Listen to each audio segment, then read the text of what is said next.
क्योंकि इस दर्शन की बात नियत समय पर पूरी होने वाली है, वरन इसके पूरे होने का समय वेग से आता है। इसमें धोखा ना होगा। चाहे इसमें विलंब भी हो तो भी उसकी बाट जोते रहना, क्योंकि वह निश्चय पूरा होगा और उसमें देर न होगी। देख, उसका मन फूला हुआ है, उसका मन सीधा नहीं, मगर परंतु धर्मी अपने विश्वास के द्वारा जीवित रहेगा। यहाँ पर ये वचन कहता है कि जो दर्शन परमेश्वर ने दिया है या जो वायदा परमेश्वर ने दिया है, ऐसा लगता है कि बड़ा खिंच रहा है, पूरा नहीं हो रहा है, मगर वो दर्शन पूरा होगा। आमीन। वो सही समय से पूरा होगा। उसका एक समय है और वो पूरा होगा।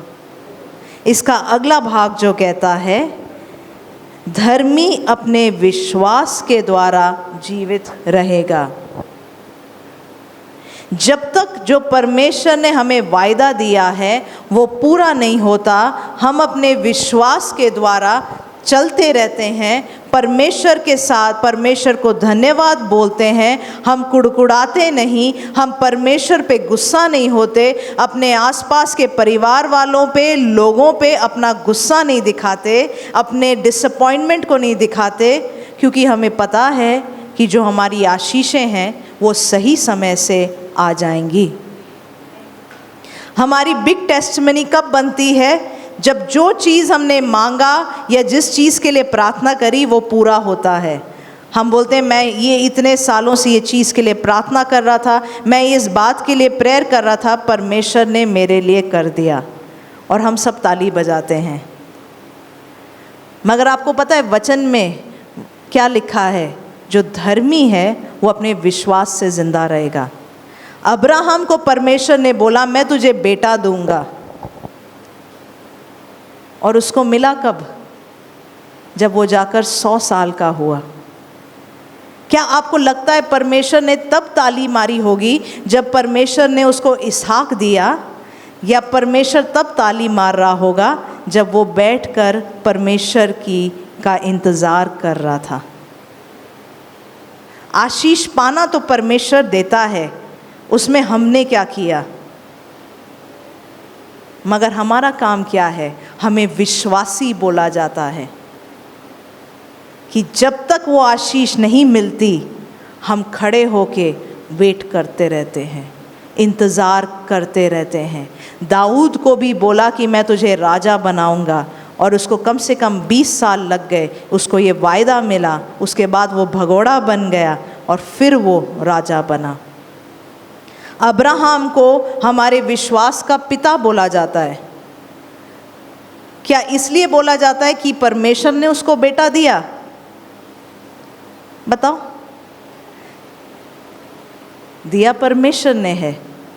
उसको विश्वास का पिता इसलिए बोला जाता है क्योंकि उसने सब्र से परमेश्वर का इंतज़ार किया, और जब परमेश्वर ने बोला अपना बेटा बलि कर दे, बलिदान पर चढ़ा, उसने बलिदान के लिए चढ़ा दिया। हम ताली तब बजाते हैं जब आशीष मिलती है, मगर परमेश्वर तब ताली बजाता है जब वो देखता है हम विश्वास में खड़े हैं। आशीष पाना हमारा क्या बड़ा काम है? हमने क्या कर दिया उसमें? विश्वास में खड़े हुए, उसके लिए ताली बजानी चाहिए। आमीन। यहाँ ये वचन कहता है, देख उसका मन फूला है, उसका मन सीधा नहीं। ये उन लोगों की बात कहता है फूला हुआ है। क्यों? बाहर वाले लोग कई बार घमंड से फूले हुए होते हैं, क्योंकि उनको जो चाहिए, जो सोचते हैं, वो उसी के लिए काम करते हैं और वो पाते हैं। वो अपने डिज़ायर्स, अपनी चाहतों के लिए जिंदा हैं। हम परमेश्वर के लिए जिंदा हैं। आमीन, आमीन। अगर आप अपने बारे में ये विश्वास करते हो, बोलिए आमीन।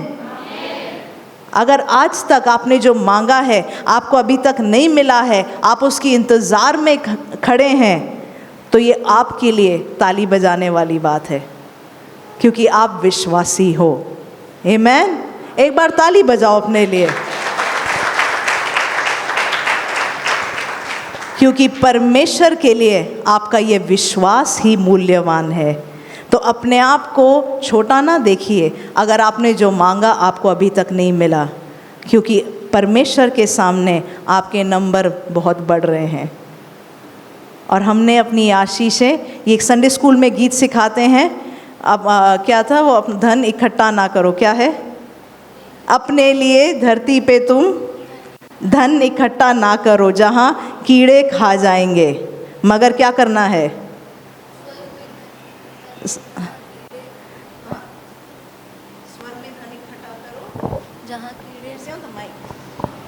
स्वर्ग में धन इकट्ठा करो जहाँ कीड़े ना और जंग नष्ट करते हैं। तो आज आपका धन कहाँ पे बन रहा है? यहाँ धरती पे दिख रही है कि आपका धन स्वर्ग में बन रहा है? अगर आपका अभी तक धरती पे आपको अपना वायदा दिखा नहीं है, तो आपका धन स्वर्ग में इकट्ठा हो रहा है। आमीन। अपने लिए ताली बजाओ, क्योंकि यही चीज़ परमेश्वर आप में ढूंढता है, और इसी चीज़ से वचन कहता है धर्मी अपने विश्वास के द्वारा जिंदा रहेगा। हबाकुक के लास्ट में एक वचन देखेंगे, उसके 3 को पढ़ेंगे, 3 को 17 से पढ़ेंगे। क्योंकि चाहे अंजीर के वृक्ष में फूल न लगे और दाखलताओं में फल लगें, जलपाई के वृक्ष से केवल धोखा पाया जाए। जहाँ सोचा कि आशीष मिलने वाली थी, जहाँ सोचा पैसे मिलने वाले थे, जहाँ सोचा था घर मिलने वाला था, जहाँ सोचा ये होने वाला था, कोई भी आशीष नहीं आई। और खेतों में अन्न ना उपजे, भेड़शालाओं में भेड़ बकरियां न रहें और थानों में गाय बैल हों, तो भी मैं यहोवा के कारण आनंदित और मगन रहूँगा और अपने उद्धारकर्ता परमेश्वर के द्वारा अति प्रसन्न रहूँगा। चाहे मेरे पास कोई आशीष नहीं आई, चाहे मेरे पास कोई आशीष नहीं है, फिर भी मैं यहोवा में प्रसन्न रहूँगा।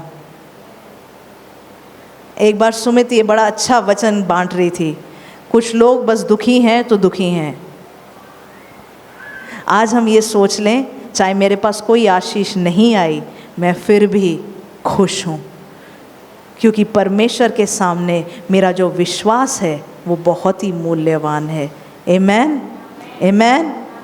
आज मैं आप सबकी, अगर क्या बोलते, पीठ थपथपाना बोलते हैं, क्योंकि आप विश्वास में खड़े हैं और ये बहुत ही मूल्यवान है। आइए हम अगले आराधना के गीत में जाएंगे।